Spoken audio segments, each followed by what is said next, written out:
What's going on, everybody? I'm Alex Americano, and I know I'm a little late on the topic of the protests going on in Cuba, but I wanted to wait for more information and responses to come out before I made my video, and I'm glad that I did because there have been a lot of things that have unfolded in the past couple of days since the original reports of the protests. There have been people coming in defense, showing their support for the Castro regime, the communist regime. There have been people who have disregarded the pleas for the Cuban citizens, and just overall just seeing a lack of support in people ignoring what's truly going on in Cuba. Because a lot of the initial reports were saying that all of the protests simply just started because people were tired of food shortages. They wanted COVID vaccinations and a poor economy, but they don't really understand or want to admit the true reasoning behind these protests, because it's not just as simple as it seems. There's a whole lot more to it that led all of these people to the streets. I'm just going to go over an article to develop a little bit of a backstory for the protests. If anybody doesn't know what's going on, it's thousands protests, dozens arrested, one dead. Thousands of Cuban protesters angered over food and medicine shortages, low COVID-19 vaccination rates, and electricity outages took to the streets Sunday and Monday for the first time in nearly 30 years. The protests are a rare defiance of the communist government's tolerance for dissent. Now, like I mentioned, they list food, medicine shortages, COVID vaccination rates, electricity outages as the main reasoning behind the protests. And although those may be reasons that they are protesting, I believe that those reasons are more of the straw that broke the camel's back. Because you got to understand the history of the Cuban citizens, the history of the leadership, the communist regimes in Cuba. You have to understand how they've been treated, what they've had to endure, the oppression they've had to face. So it's not just simply because they don't have access to food and medicine. COVID vaccinations, it's a whole lot deeper than that. And the protests are rare, few and far in between, because if you speak in defiance of the leaders, whether it been during the Castro regime or during the current regime, you would go missing. Speaking in defiance of the Cuban government, you would be beaten, killed, imprisoned. Your family would be beaten, imprisoned. It's just like any other communist regime, China, North Korea. On Wednesday, Cuban President Miguel Diaz-Canel for the first time acknowledged government shortcomings after previously blaming the unrest on social media and agitation from the U.S. A lot of the people in media outlets, politicians, are simply blaming all of these the unrest and protests on the embargoes that were placed on Cuba, but they don't want to admit it's because of how the people have been treated, what they've had to go through. They're going to ignore the fact that it's a communist in power. All of the atrocities being committed in the past and present. It's none of that. Sweep that under the rug. It's the embargo that's causing it. It's causing the unrest. People just want a COVID vaccine that bad. And there have also been many reports of reporters placed under arrest, being detained, citizens getting beaten, the communist government in Cuba disconnecting Cuban connection to the internet, the outside world, stopping people inside the country from showing what's going on in Cuba, from speaking on what's going on in Cuba. They're trying to isolate everything and control the narrative. They don't want what's going on to get out. So they're taking every appropriate measure they feel necessary to ensure what happens in Cuba is staying in Cuba. You have people who were protesting for freedom being pulled out of their homes, being arrested, beaten. If you're not blind to it, if you're not turning your head the other way, if you acknowledge the things that are going on, then you understand that these people, these Cuban citizens, are actually being oppressed. They're actually being controlled by a fascist, a dictator. We're not talking about the liberal terms. We're not talking about the definition of a fascist, the definition of a dictator, of a communist from the liberals. We're talking about the actual definitions. not what they want to believe it is, because all of those things, the left, the liberals, far left, Antifa, BLM, those are the same things that they called Trump, said Trump was.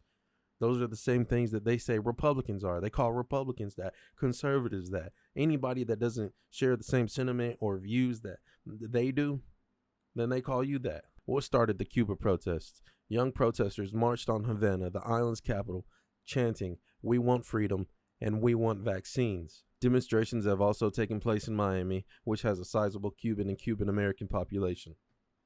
Now, out of all the clips that I've seen, I haven't seen one single clip of the protesters and Cuban citizens screaming that they want vaccines. Now, there may be a clip of it, but I haven't seen one.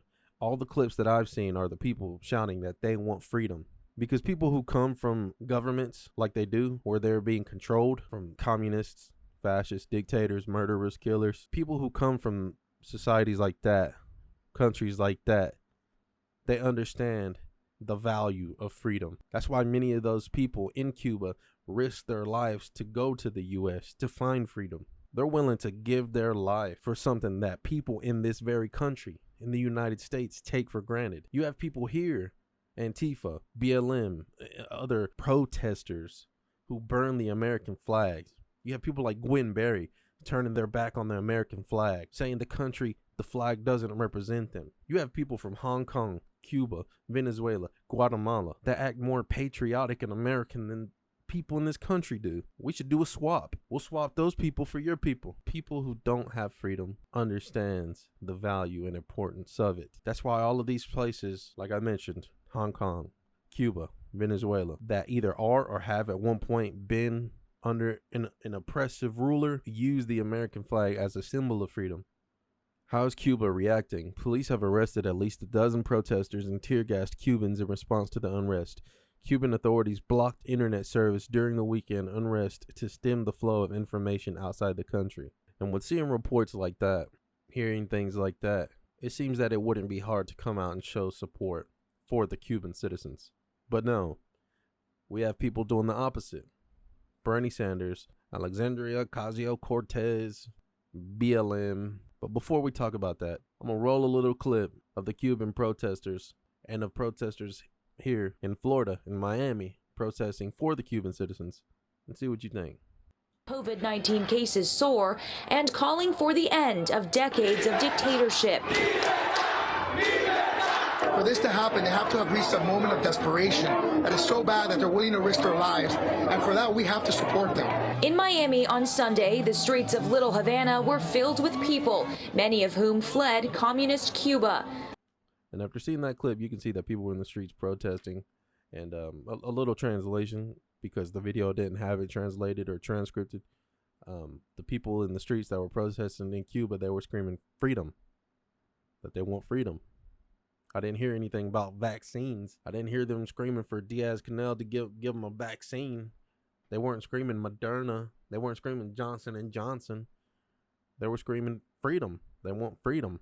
And here we have BLM showing their support for the Cuban regime and blaming the cause of all of the unrest and protests in Cuba on the U.S. Now, before I show you their most recent statement backing the communist regime, this isn't the first time they've done something like this.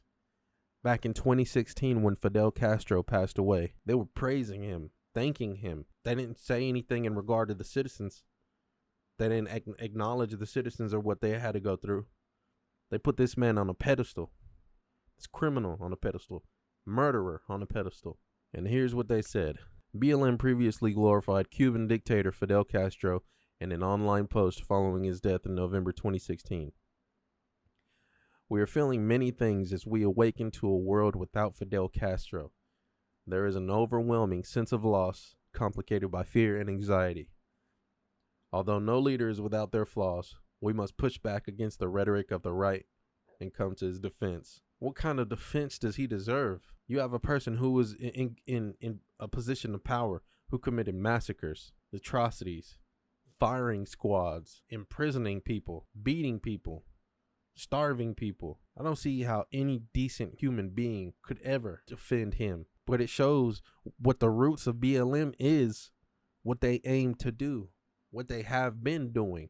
As Fidel ascends to the realm of the ancestors, we summon his guidance, strength, and power as we recommit ourselves to the struggle for universal freedom.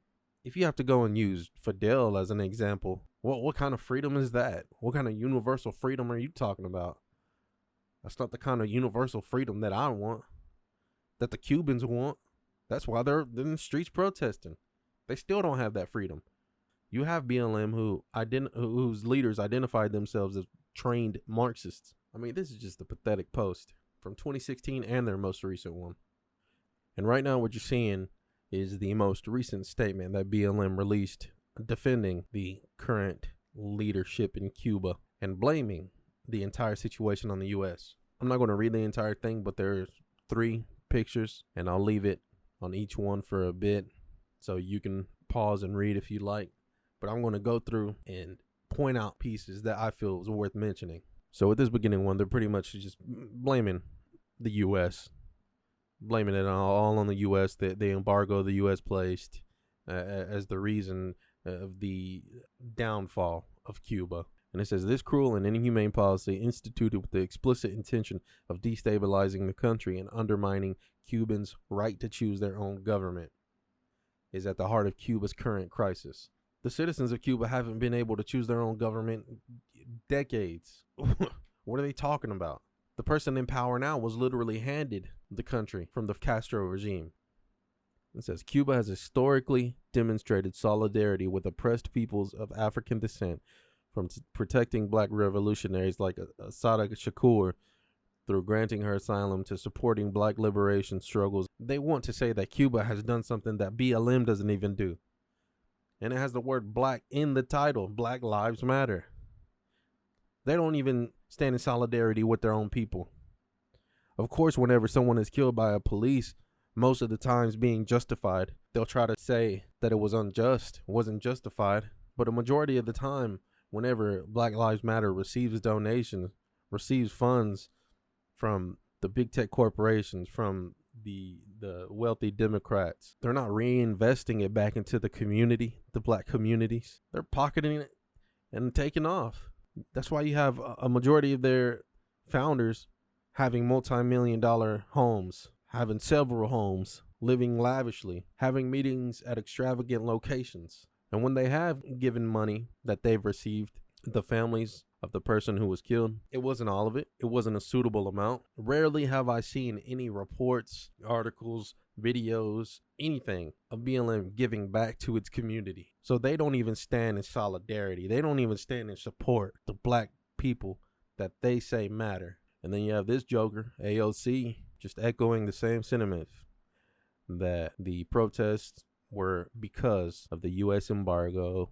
It's the U.S.'s fault. I mean, you just have to understand that these people are tired of how they're living. Yeah, they may want a vaccine, but that's not what's going to lead them into the streets to protest. These people have a history of being oppressed. And these people in our country, Antifa, BLM, all these radical leftists that have said that Trump is an oppressor, he's a fascist, he's a dictator, communist, and, you know, same things that they say for Republicans and conservatives. These people in countries like Cuba have actually witnessed and experienced communism, fascism. That's why they can appreciate the value of freedom. That's why they're willing to risk their life, because there's not a guarantee that they make it across the water to Florida, to the U.S. There's an even higher chance of them getting caught before they get to leave. And if you're caught, you're killed, punished, beaten, imprisoned. In my opinion, it just seems like the people of Cuba are realizing and wanting to fight for more than just food, electricity, a vaccine.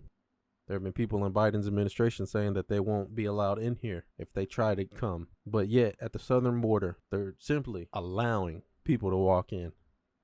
Thousands and thousands and thousands every day. These people in Cuba are literally fleeing for their lives, but they're being turned away. They're not being accepted. But you have these other people coming in who aren't in as dire of a situation as the Cuban citizens. Everyone shows their true color sometimes. I stand for the Cuban citizens. Do you?